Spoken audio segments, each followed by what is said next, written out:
The content of this podcast is for informational and entertainment purposes only. It is not intended to be a substitute for professional medical advice, diagnosis, or treatment. Always seek the guidance of your healthcare provider with any questions you may have regarding your mental or physical health. The views expressed are those of the host and guests and do not replace personalized care from a licensed professional. Welcome to Mindful Moments with Pedro Morante, a space where a nurse practitioner and educator shares real talk on mental wellness, mindfulness, and navigating life in and out of healthcare. Let's take a moment to breathe, reflect, and grow together.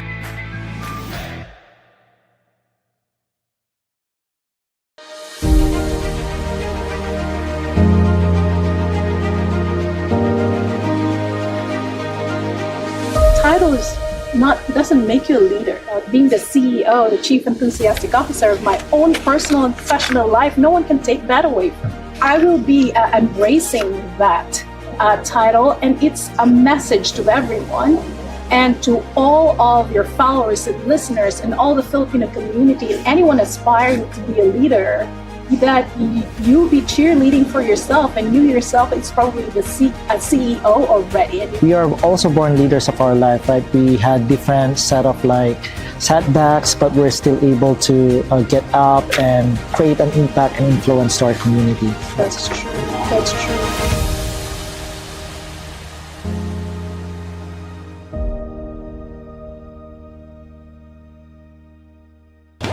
Welcome to Mindful Moments with Pedro Morante, nurturing the mind's way, the nurse's way.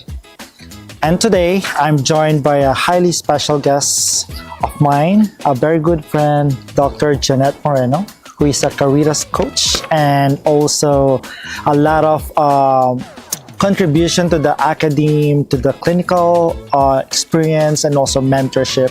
So I would like to welcome her to our podcast, Dr. Janette Moreno. Oh, Dr. Peter Morante, thank you so much. What a special invitation.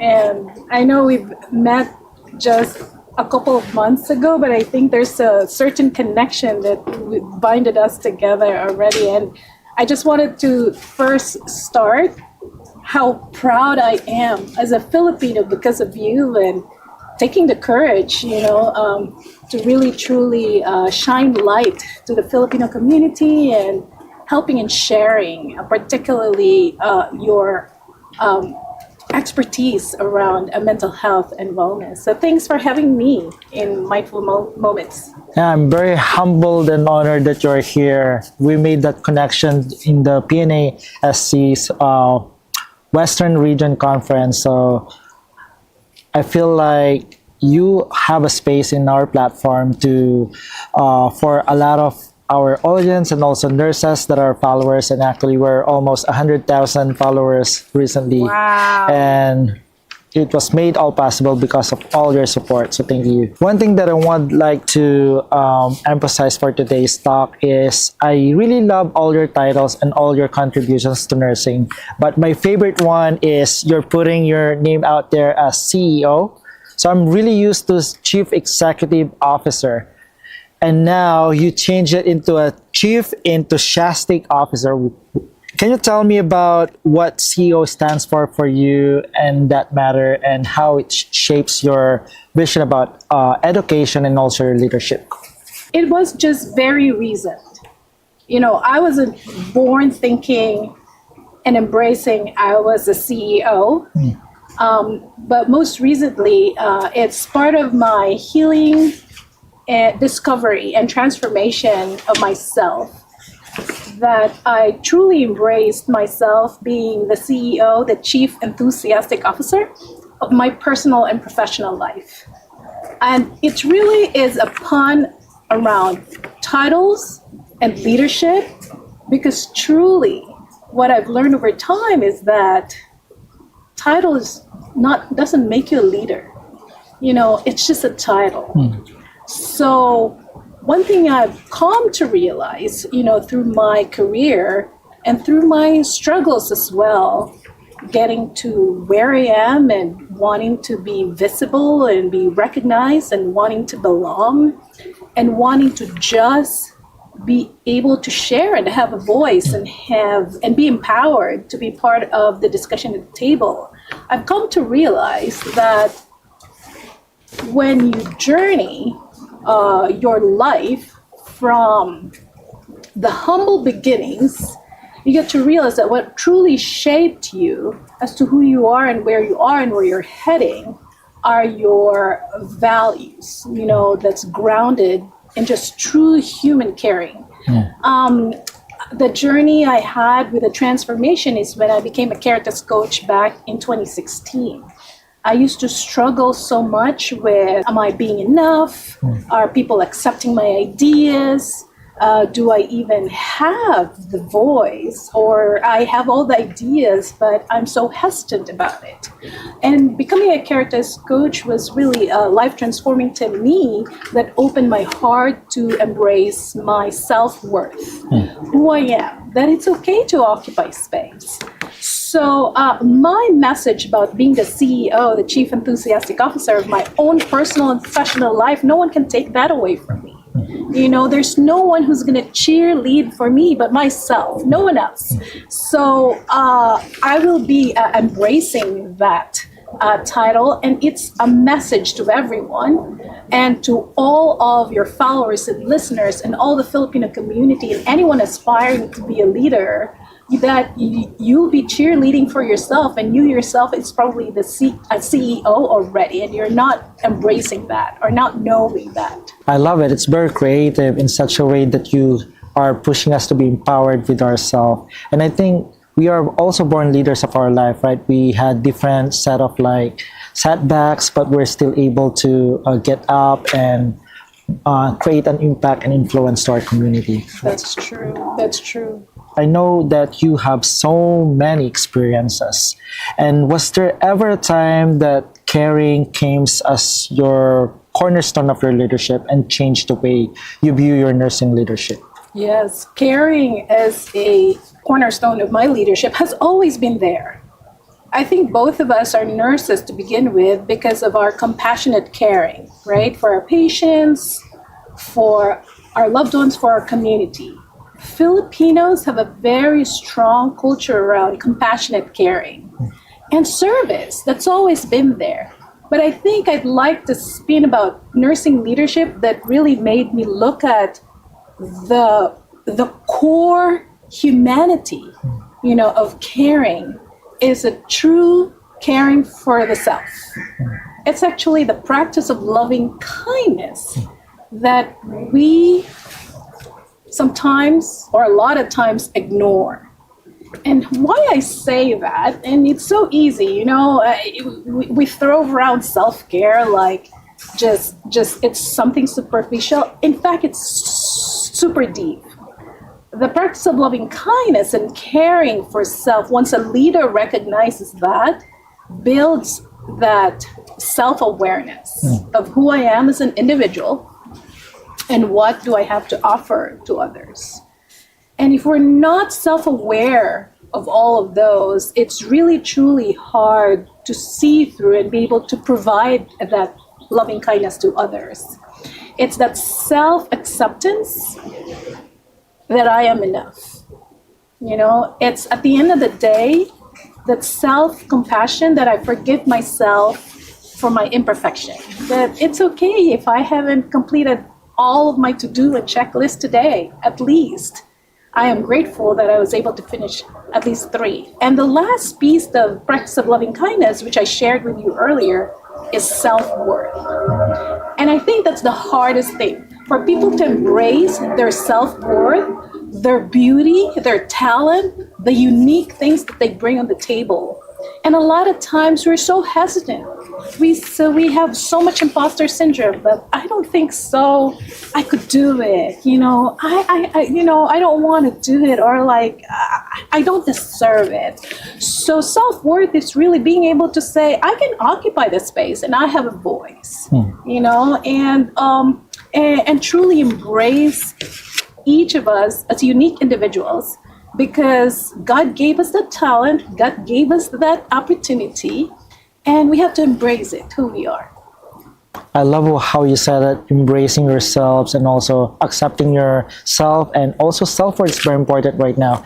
Like a lot of people depends their self-worth on what they're seeing on the social medias too, and also what other people's opinions are. But I think one thing that you told us is to embrace yourself and be the best version of yourself by being acceptance, right? True. And that's sometimes we tend to self-sabotage ourselves, that we tend to doubt ourselves. But I always tell my patients, my students, that it's okay to be not okay, and it's okay to have a space for you to think about how you can do it better, because sometimes we're living in an expectation that is so high, but we already achieved something out of our achievements, but we're setting the bar so high that sometimes we always self-doubt. That's true.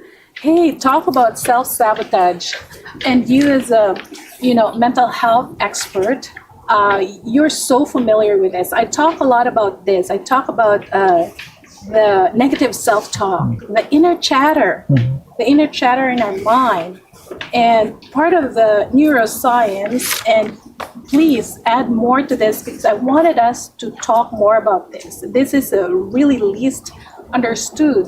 We have created that neural pathways of negativity into our brain and deposited it right into the amygdala of the brain, the emotional processing center. Since childhood, our traumas, our pain, and kind of like if we create that negative neural pathway, that's it. That's our outlook in life. Feelings nothing, that, it's always negativity that clouds and clutters our brain. So, the buildup of all of this, right, is because of, as you said, the expectation of others, the expectation of our parents, our culture of hiya and shame and humility and respect for the authority. And that's actually what's stopping us from just flourishing and embracing our beautiful self, as leaders in the industry, because of all of those negativity that has been deposited. But you know very well that we could rewire our brain, right? Yes. We could create that positive neural pathways in our brain to really open up to positive affirmation. And there's a lot of different ways, to do that. Correct. Like being mindful of how you feel, and that's very important. Like a lot of patients could be overthinking about their past and then not focusing on the future, and they're dwelling so much in the future as per se that they think like, okay, what if this happens? What if I'm not enough? What if my friends will tell me about this? What if they react like this? So there's so much things going on into their brain, and that's the reason why their negative thoughts are overpowering their emotions. Their behaviors are being affected. They're not able to go back to work, go back to school, or do their ADLs. That's the reason why cognitive behavioral therapy could be a good tool to change those negative mindset that we have and reframe it into a positive mindset. Very true. So I call those 3 W's. We wallow in the past, we just sit in the past, and we sit on the what ifs, we wallow. And then we worry about the future. And the last W is we whine. We whine, and complain. But you know what? What we're missing is the present moment, which is the most important thing. Not the past, not the future, but the present moment. So as a Caritas coach, I love this quote by Dr. Jean Watson. She's the nurse theorist on the caring science, that maybe this one moment with this one person is the reason why we're here on earth at this time. Isn't that powerful? Like with our interaction with our loved one, with our patients, with another human being, if our mind is so cluttered and distracted with the past, with worry about the future, we miss the present moment, which is the only moment we have actually. So the cognitive behavior of therapy, mindful practice, mindful meditation, it takes a lot of practice. It's not going to happen overnight. It's just like exercising. We need to repattern our brains and our minds, but staying present in the moment and have the gratitude, of what we have, at the present moment. Like this present moment right here is so beautiful. You set this up so beautifully. I am so impressed. It's like, can I live here? Our mindset is our biggest asset, as per se, that a lot of our patients and also a lot of nurses, they feel a lot of burnout and sinks to their brain. So that's why you're here as a Caritas coach to help those nurses out. So burnout is something almost every nurse and also other healthcare providers feels, and we can relate to. In your own experience, how can mindfulness and compassion be used as practical tools to bring back meaning and joy in a workday? That's right. So before we go to practical tools, I want to talk about burnout, because you mentioned a lot of what's happening already, all the experiences that your patients have been experiencing and that our staff. And burnout is really about the perception. And there's a lot of increasing workload. And because of that increasing workload, we feel we lack control. And the lack of control is because of all of the unmet expectations, right? Of anything and everything around us. We are in a very complex and very difficult industry in healthcare. We're heavily regulated. There's a lot of policies and procedures, a lot of regulation, a lot of accreditation, a lot of other non-nursing regulatory bodies telling us what to do, right? So it is so hard for us to be able to truly, and we keep on absorbing that. And those are part of those, aside on top of all of the deposits that we have had in our amygdala already from the past, all of these external negative forces kept on depositing and we kept on absorbing it, especially if we have created the neural pathway of negativity. It's so easy to absorb those stresses. But as we said, and as you know, there's a way to rewire that. There's a way to create a new pattern in the brain of positivity. And guess what? You and I, Dr. Moreno, know regulatory bodies will not go away. A complex environment will not go away. We don't have control over that. The expectation of others will not go away, right? We don't have control over that. The expectation of our boss, it will not go away. The expectation of our wife, it will not go away. But what is within our control is us and how we react to it, right? But if we do not have that coping mechanism, number one, first, before coping mechanism is the self-awareness as to how does my body feel right now with this situation. If we don't even take a pause and remove ourselves from the situation and be aware of what we feel and say, okay, I need to repattern my thought, the amygdala will just keep on accepting those negative forces. We have to have a time to pause and say and label this negative thoughts and label this negativity that's around us. That's not our control. We can't control it. They'll keep coming. New technology will keep coming. New regulation will keep coming. Budget cuts will keep coming. And we have to find a way, and I say, to create an invisible shield around us so that we can be the calm amidst the chaos. And the only way we have to do that is like self-awareness, pulling ourselves and repattern the negative self-talk to positive self-talk. Janette, you can do this. Janette, ignore it. Ignore the judgment. Ignore all of these negative thoughts. Janette, go back to your inner beautiful self.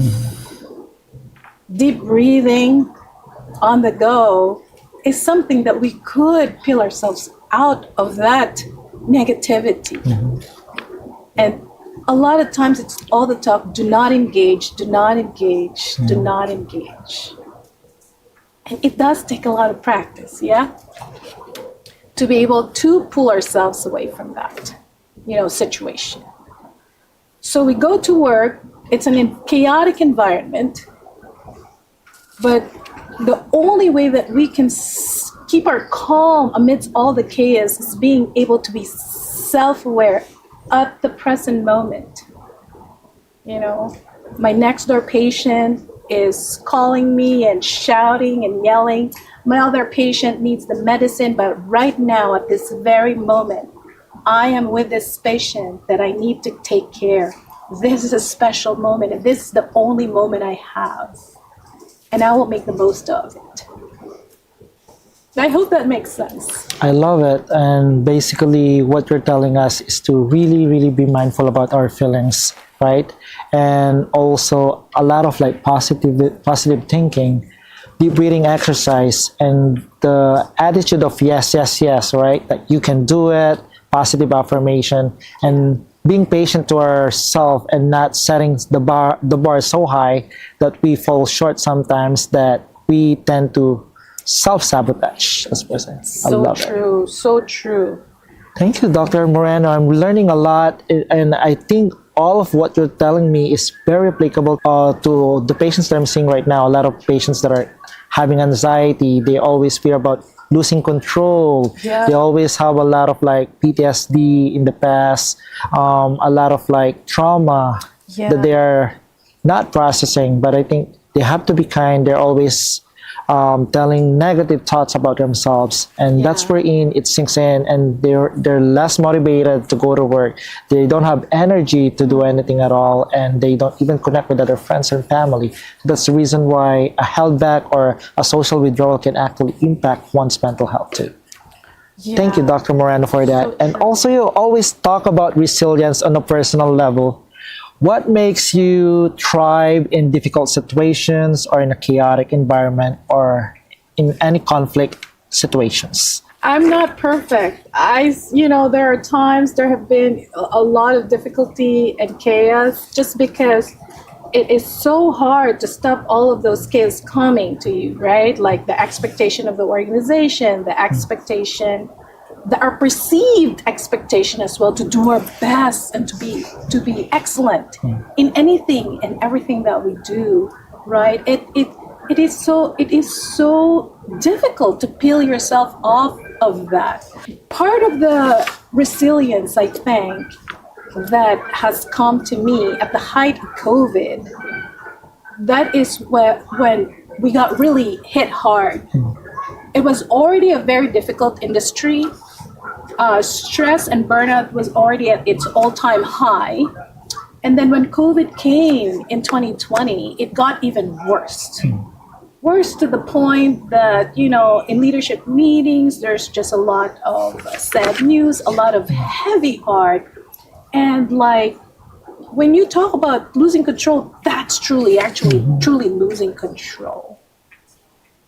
So I know as a Caritas coach, I really have to, again, go back to, self-awareness. What am I feeling right now? I feel so drained. I need to recognize that. I am tired. I need to recognize that. I am so stressed. I need to find a space that will calm me. Because no one else will soothe you but yourself. Just like no one else will cheerlead for you but yourself. You need to find ways to be able to do that. And I know that we're going to talk about this. I have to do a lot of thinking as to what could be that's on the go for myself and for my team, on the go mindful micro practice that we could do. Because guess what? We could always go to the spa, we could always go to the gym after work. But during work, that's when you're really hit with a lot of stressors and a lot of complexities. So you have to have something on the go with mindful practice. And what I do a lot of times, in chaotic meetings, I have to do a lot of mindful practice, quick coherence, and finger tracing at the, under the table. I would do breathing in and out, breathing in and out, breathing in and out, just to calm yourself, right? Just to calm yourself. A lot of the issues that comes on the table, where you're so full in the ED, we are understaffed. I have to remind myself, I have no control over that. I don't have the power. The only one I can control is myself and my emotions and how I react. If I absorb all of this, is it going to solve the problem? It's not going to solve the problem. And the more that we are self-aware of that, and the more that we have on-the-go ways for micro-practice, the more that we have clarity, and the more that we declutter our mind, and the more that we could think more creative solutions. And that to me is resilience. That to me is resilience. A leader who's able to pull themselves back again, and is able to create that protective shield to be the calm amidst the chaos. It's a hard lesson to learn. No one is perfect. And again, it's a lot of practice. I literally pulled myself away from clinical practice and went to my own healing and caring discovery for myself, and wrote the book on haiku poetry. Because as one of my mindful micro practice on the go, just like finger tracing, haiku is counting syllables. So as early in the morning, as I count syllables, I breathe in and breathe out, and it gives me clarity. It gives you clarity of what you feel. And a lot of my haiku poetry in the book are very deep and have very deep meaning about what I was feeling at that time of chaos during COVID times. And then I started sharing it in social media, and it's very simple words, but it seems so, it connected a lot of people, and it was so powerful for them. So I just continued writing and posting it, hoping to help others, during crazy times, to stay strong, in this beautiful profession of ours, amidst all of the complexity. Love it, especially your influence and also your impact to the nursing community, particularly in these aspects that you're actually helping a lot of nurses cope up with a lot of daily stressors and how to stay calm in the midst of chaos. So it's really, really important right now. And thank you for what you do. Also, some people see kindness as being soft or a sign of weakness. But for you, you told us that it is also a tool for you to drive performance for them. What does kindness in action look like in a hospital or a team setting for you? I talk about practice of loving kindness. That's the number one Caritas process in Dr. Jean Watson's caring science theory. And if it is soft, maybe that's what a lot of people need right now, right? We already talk about kung gaano kahirap ang industriya ng healthcare. It's so complex, everything is hard, everything is coming down the pike really fast, new policies, new laws, new regulation, everything is just so hard, there's just pressure around everywhere. Maybe at that one moment, at that time, one person just need kindness, right? I remembered before me being a Caritas coach and truly understanding what practice of loving kindness is, I was so hard. I was so hard on myself. I said, I am a great project manager. I can deliver a project from point A to point Z with perfection. And that's my expectation of myself. And because I was so hard on myself and I was so driven, maybe guess what kung anong ginagawa ng mga team ko. Everybody's just scared, everybody's just don't know what to do, everybody's just couldn't think straight, right? Because I had so much expectation of myself that is just radiating to all of them. You see how difficult that is. I was the hardest on myself. And then when I went to Boulder in 2016 to become a Caritas Coach, I have just one thing in my mind. I'm going to bring caring science to my workplace at Stanford. I'm a great project manager. Just give me the facts. Ay nako, Peter, after 2 days, I came to realize, oh my God, I lack profound kindness for myself. I lack profound self-care. And okay, I cannot help this organization right now. I need to help myself. That's when I journeyed to the practice of loving kindness for myself. Because if we were truly caring and be in service of others, we need to be caring of ourselves. We need to be gentle of ourselves. We need to stop sabotaging ourselves. We need to talk to ourselves how we give advice to a friend. Diba? Ang galing-galing nating magbigay ng advice sa iba.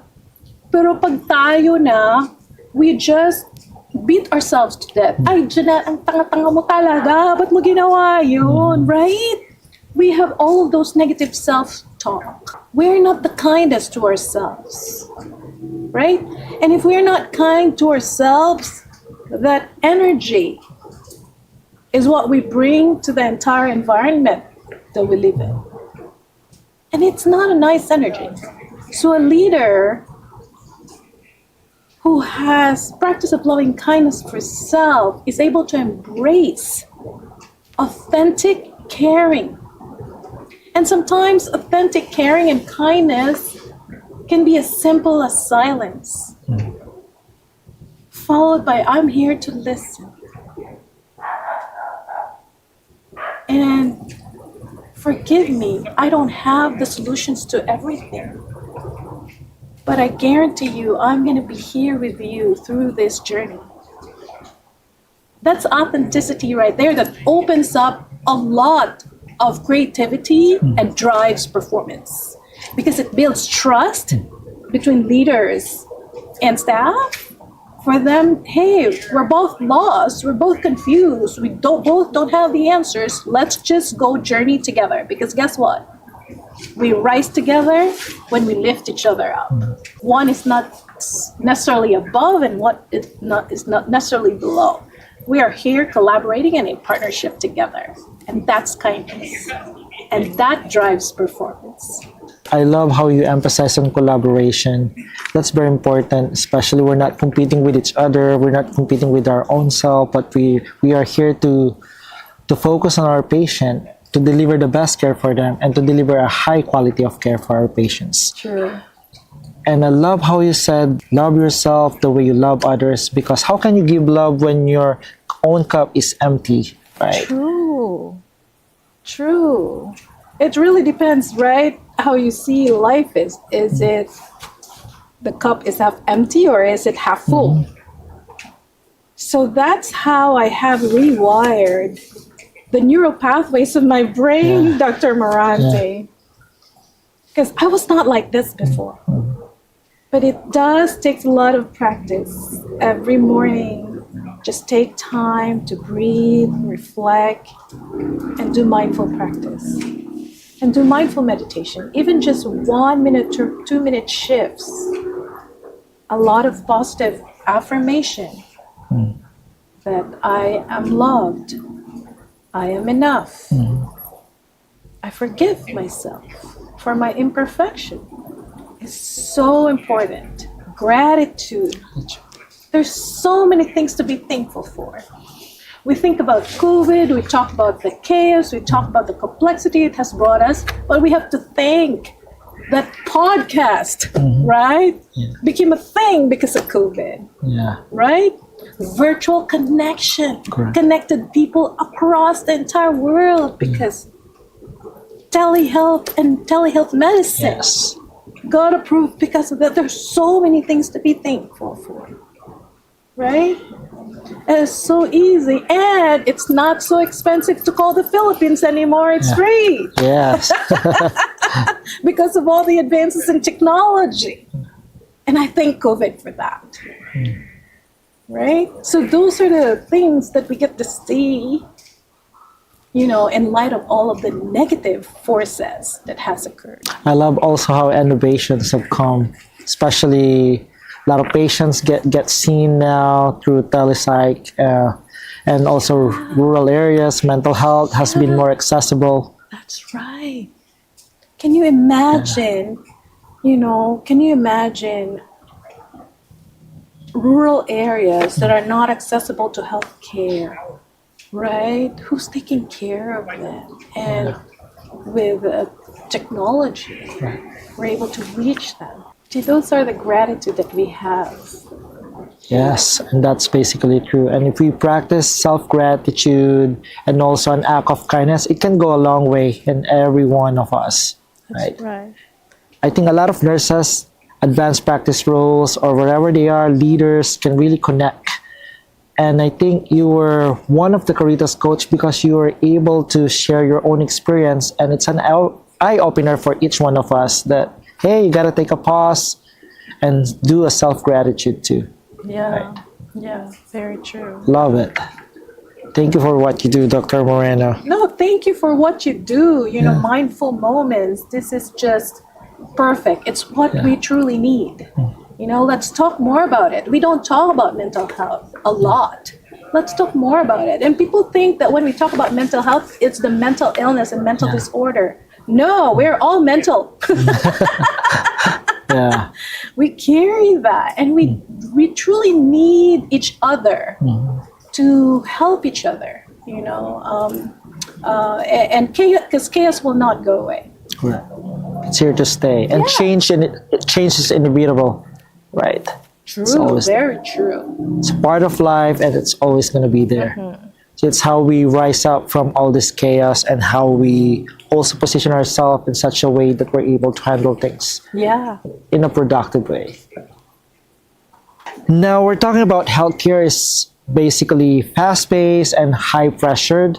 Especially a lot of nurses feel they're being micromanaged. They're given so hard patients, and also their time management could be tough at times. How can leaders show compassion without sacrificing efficiency and excellence in care for our patients?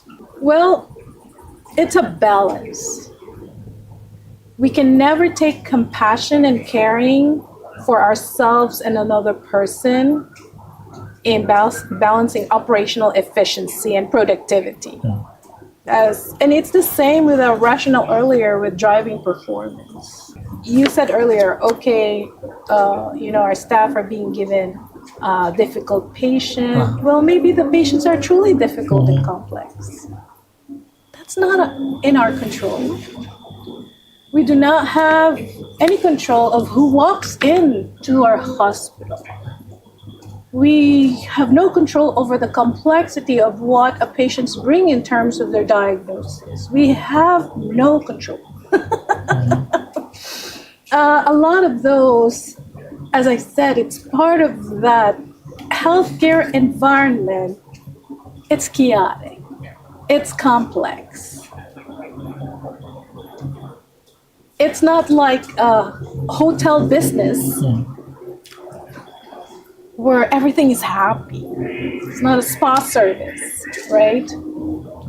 So we do have responsibilities as leaders in healthcare to make sure our healthcare students, nurses, CNAs, doctors, physicians, everybody have the capacity of practice of loving kindness for self. Being able to have that self-acceptance, self-compassion, and self-worth coming into this industry. being able to be armed with mindful practice, being able to have different ways of really looking at things and creating that neural pathways of positivity in the brain, calming it, knowing that what they're going to go to is not hotel business, but people could be dying. Life can be complex. It's not necessarily, a stable industry. It's very volatile and very risky, So we have to have that level of understanding. Leaders, way even before they can think of what can I do for my staff, they're in the business of human caring. Way even before we could think about operational efficiency. And when we take care of human caring, the rest will follow. It will drive performance. It will drive efficiency. Right? Look, as you said, as I said earlier, I'm here for you. I'm here to listen. I'm here to acknowledge. We have to acknowledge we are getting difficult patients and allow them to express their feelings and allow them to express, their frustrations. We need to learn to listen, not ignore, not hide in our offices, and just be there and just create the dedicated time and space to talk. I'm here to listen. I don't have the answers but we'll both find it together. That loving kindness for that self and being open, to saying, I don't know, I don't have the answer, I'm sorry, right? Goes a long way in building that credibility and trusting relationship, with a team. And once that trusting relationship is built, right, between a leader and the team, then that's where operational efficiencies and performance, and productivity really propels. So authentic, compassionate, caring leadership, I will not necessarily call it soft. In fact, it's very difficult to get to that point because it's truly looking from within before finding the solutions externally. It's really from within.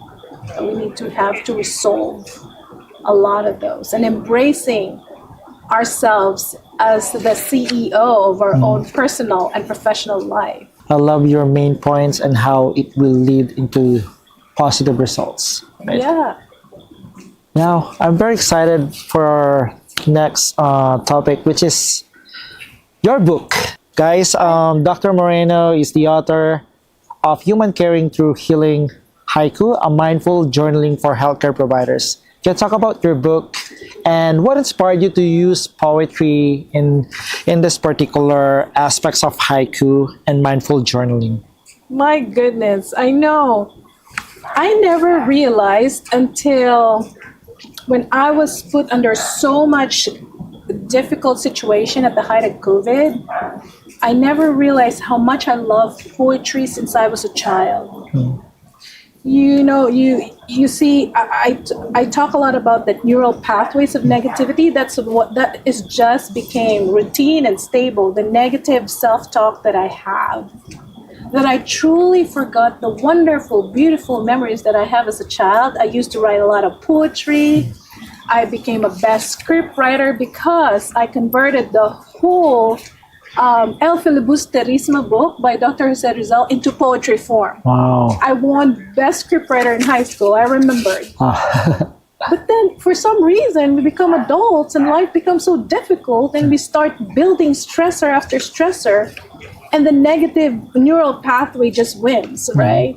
So at the height of COVID, I started just as part of my mindful practice, I started just writing poetry. I started writing poetry. And then I said, what can I do that's on the go? I think I shared this with you, but what can I do that's on the go, that's really quick and really fast, to help me transition from that a cluttered mind to just being open to possibilities and being calm amidst the chaos. And then I started writing haiku poetry.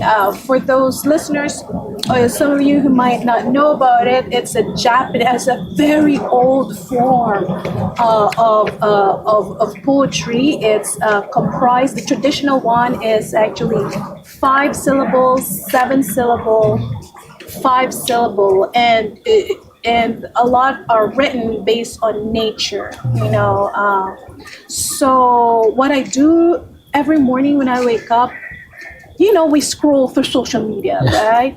But what I do is I scroll through and look at images. I search for beautiful images of nature.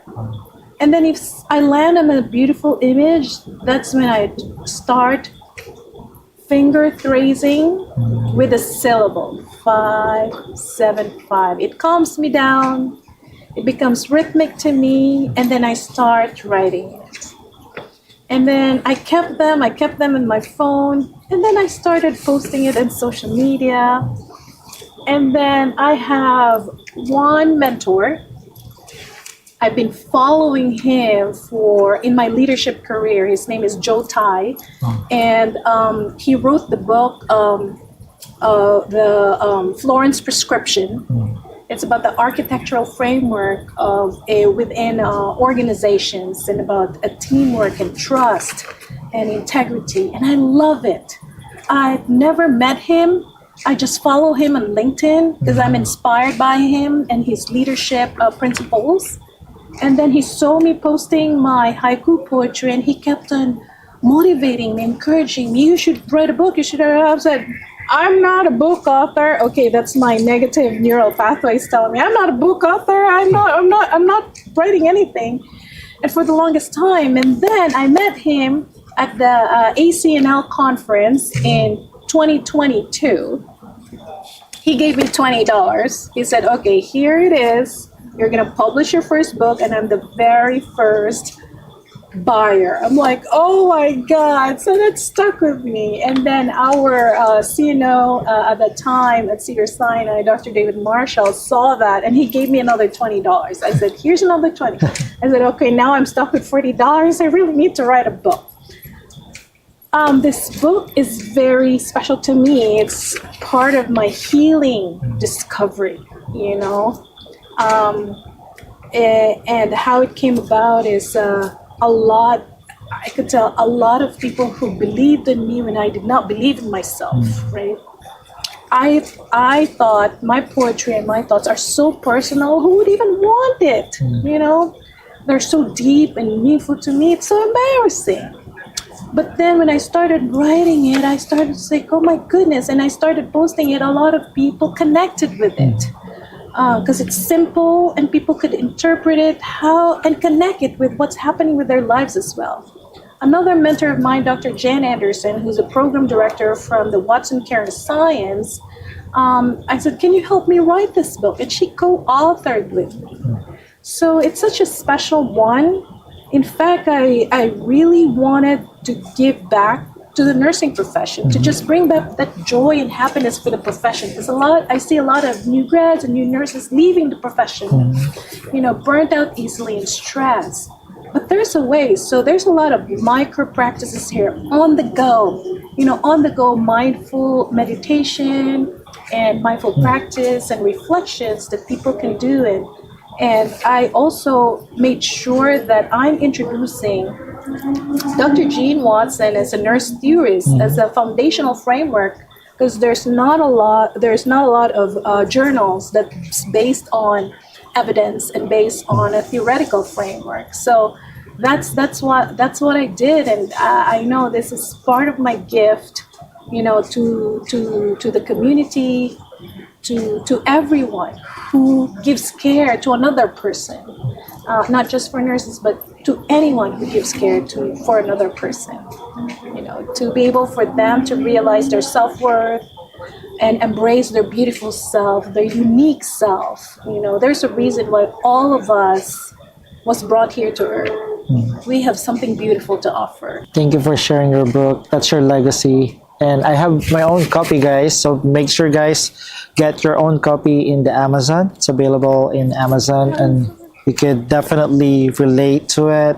I started reading it also, and you guys can also do some journaling there too. It's very, very effective. If you're to express your emotions, your feelings in such a way that you don't have anybody to talk to, then you can actually do a free journal out of it. So it's really, really empowering. Thank you for your legacy. Oh my goodness. Thank you so much. Thank you for embracing me. Yes. You're a leading Nurture Hope influencer which supports Filipino nurses' mental health in Southern California as an active member of PNASC and board member. Why is that passion for you to serve this community, and what have you learned from the work that could help healthcare workers everywhere? Yeah, well, there's twofold. Number one, we Filipinos, there's probably a quarter of us as nurses who serve, in healthcare.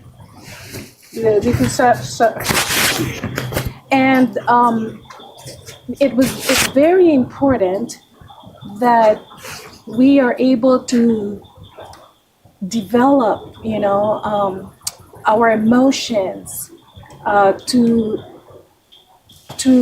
learn and repattern our brain with gratitude and mindful practice. Because we have so much heart for service to others, but one thing I think that's missing is our practice of loving kindness for ourselves, right? We are so hard on ourselves as Filipinos.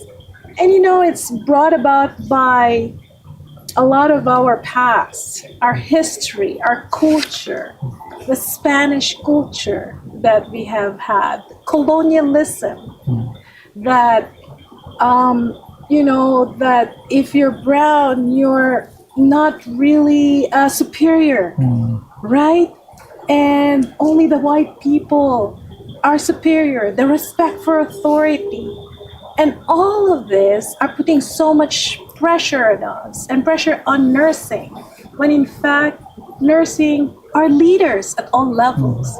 And how can we lead and advance healthcare if we don't think of ourselves as leaders, right?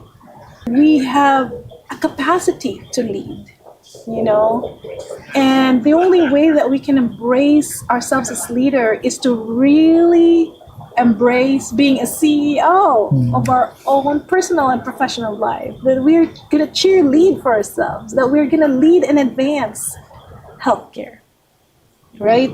And Nurture Hope was built to really create a forum for PNASC and WSLA members to have that mental health and wellness, support, and embrace the inner beauty of the self, and truly be strong for the community. That's what we're that's what we're hoping for, for this community. So there's more to come. Part of this as well is a great collaboration with Dr. Dan Bernal on mental health first aid. So Kathy Rubio, our president, and Diane Roque, our president as well for WSLA, both are so supportive of focus of mental health and wellness for the Filipino community. And you as well is very impressive. This is a great collaboration and great partnership. I think we're all on the same page on lifting each other up, lifting the Filipino community. And the only way for that is for us to all realize, to open up our hearts to our own self-worth. Yeah. I love it. I love your program, and I've been following your program too, and hopefully it will reach to across nation so we can impact more people. Yes, yes.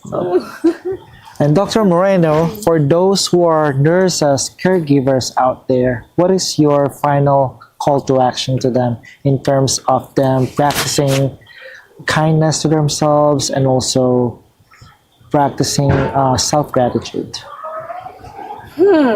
Very good one. And is that okay if I lift it through my book? Yes, please. Probably share. Yeah. What I do is, I just randomly open a page, and wherever it lands and it resonates to you, make it the anchor for your day. Yes. And my message here, where it landed, is on page 50. It's called Authentic Relationships.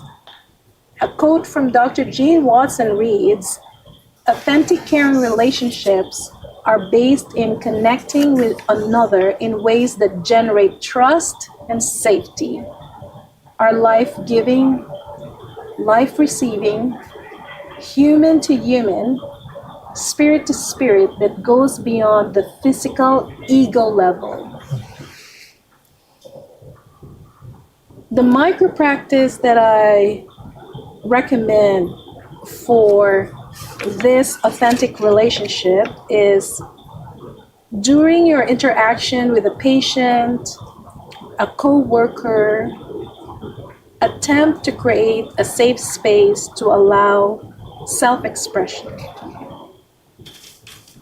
Maintain the eye contact, genuinely connecting with the other person. Ask with curiosity. Listen with authenticity. And the healing haiku that I wrote in relation with this is, "Let me be the one to hold and comfort, give warmth, trusting love prevails." Love it.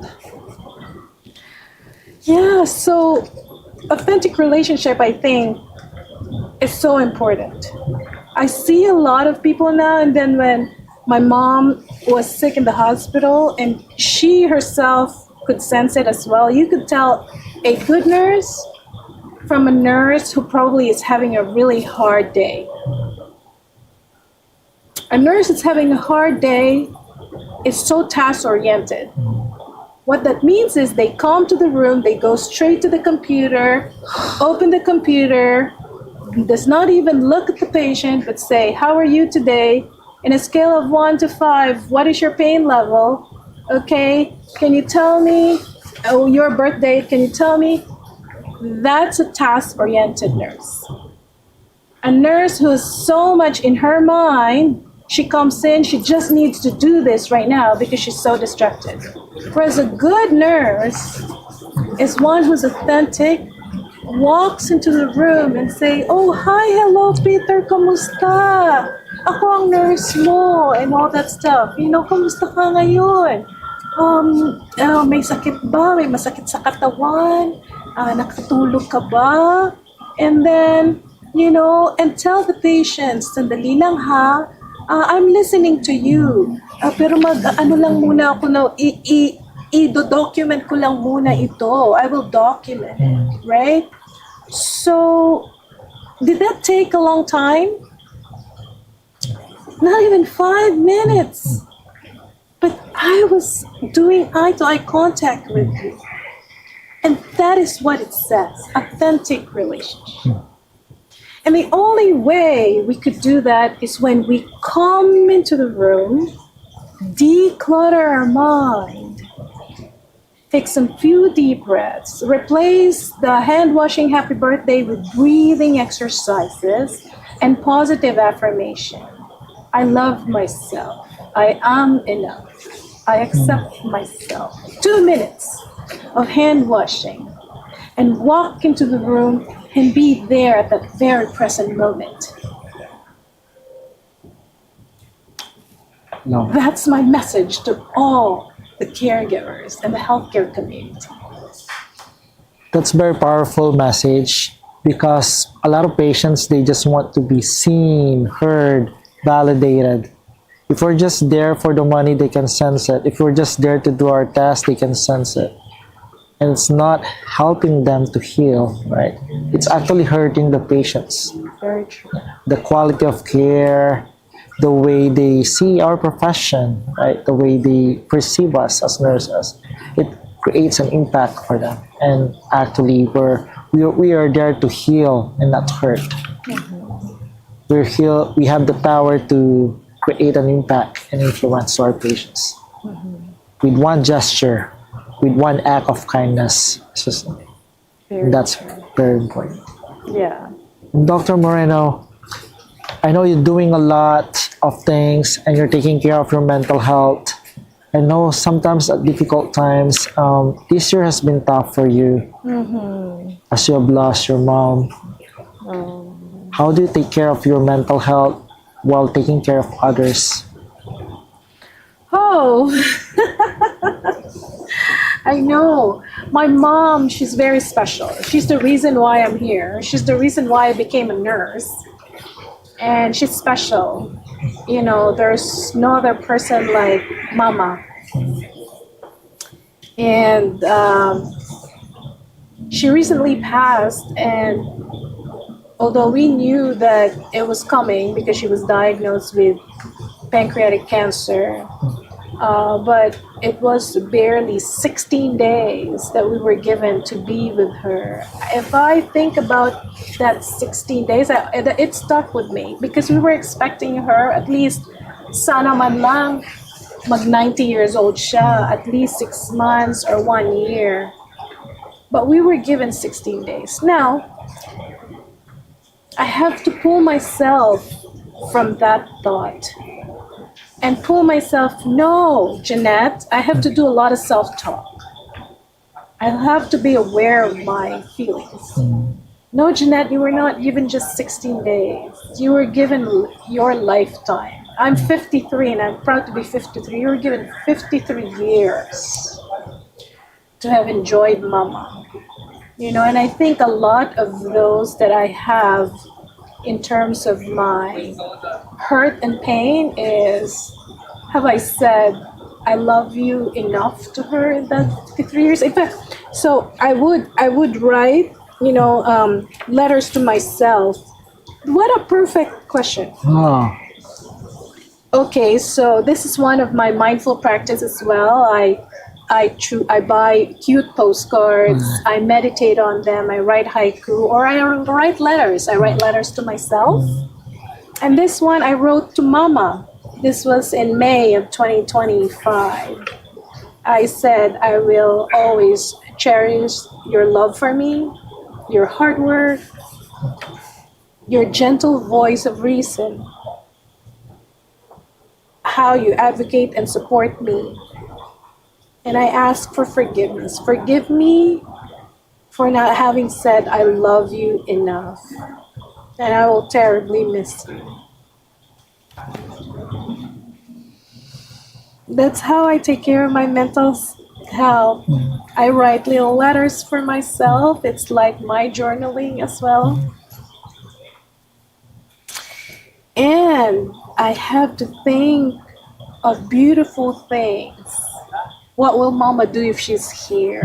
You know, she loves to poke me all the time, and I felt sometimes she's poking me to do things. And I talk to her. You know, I talk to her. Always. I'm happy where she's at. I know she's happy, you know, for where I am now and how I've become and what I can still accomplish. But moms are so different. They're so special. They're so special. I will not dwell on the past that I may not have said I love you to her often. And I know she's in a good place. And every day I talk to her as if she's there present with me all the time. But thank you for letting me and she's so share. proud of you, for sure. Oh, thank you. No, pinaiyak mo ko. Oh, sorry. Oh, she's so proud of you. Yeah. Thank you. Yeah. Thank you. She's watching right now. She's so proud of you. That's all I can say. Thank you. Thank you, Dr. Janette Moreno. Oh. for sharing your vulnerability, your authentic self, and also opening up on this platform, that letting our audience know that it's okay not to be okay, and expressing your feelings through journaling. That's all is our takeaway today. Whatever makes you happy, you do it more and more, so that brings joy to you and rewiring of the brain, of your amygdala, dealing with your stressors and your trauma in the past. And those are things that we could work on our coping skills from day to day, but it takes a lot of practice. And your mental health journey may be different for the rest, but they can actually connect with you. Yes, that's so true. And for those who are watching and our followers of this podcast, where can they reach out to you? Do you have any LinkedIn, social media that they can? Yes, they can find me on LinkedIn. They can find me on Facebook. I also have a website for my book, www.healinghaiku.net or JanetteMoreno.com. And I'm always here to support everyone. I aim to inspire and be inspired one person at a time. And today you inspired me. I'm so proud of you. If you feel journaling won't help you, mindful practice won't help you, you gotta see Dr. Morante, okay? It's very important. Yeah, they can see mental health care professionals, Yes. but I think self-care, which we have learned so much today, is very important. Yeah. So thank you so much, Dr. Janette Moreno. 1 hour is not enough. Hopefully we get another part 2, part 3 of this platform. I would like to thank you. Give you a hug. Thank you so much. Thank you, Dr. Moreno. I enjoyed this platform. Thank you.